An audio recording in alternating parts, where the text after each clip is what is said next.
Hey folks, so I got the hood repairs done for now. Next steps probably won't be until when or if I paint it.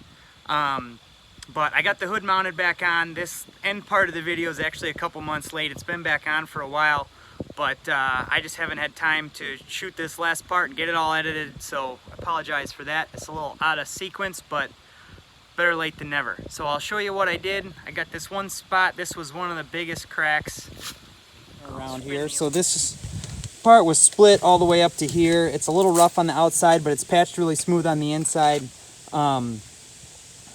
If anybody knows of a good way to fix this on the outside without repainting the whole hood, please let me know.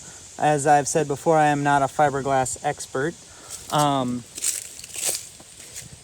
It was cracked right here pretty badly, and right here.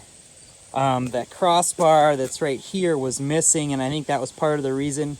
In the process of working on it, I had to replace some of these hood bolts, which you can still get from Mack. I don't know, they're a couple bucks a piece. And then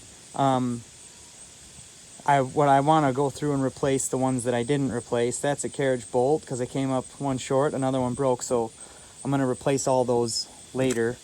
I might get a new crossbar in here. Does anybody know if these are all the same, or I found them online? This is just, I took a piece of C-channel and welded in where it was broken. I just happen to have this, and this is almost just slightly smaller than the stuff that's supposed to be in there. And then I also had to make this new hood pivot mount, I guess you call it. It was welded like this when I got it, but there was like a piece of angle iron welded to the bumper here, and this thing, I don't know why, but it was ugly.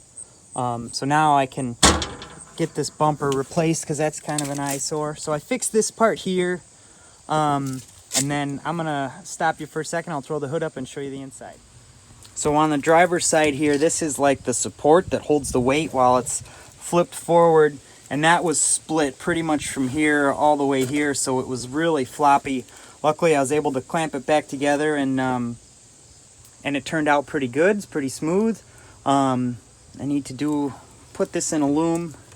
There's the underside of that repair I showed you first. That turned out really well. And then underneath here, where I fixed those front corners, on the top, on left, right of the radiator, turned out well. And then this was starting to crack, so I cleaned this up and reinforced this, because this is like it carries the weight, I guess. There's my temporary crossbar that I made up, and then this is what was on the truck when I got it. I don't know if that's how it's supposed to be, but I duplicated it on this side and was able to make one. So now the hood is safe. It's not going to crack anymore, which was my big concern because this was so wobbly. And then eventually, someday, when the mechanical things are done, I may end up cleaning out the outsides and repainting it, but I have a feeling that's a ways down the road.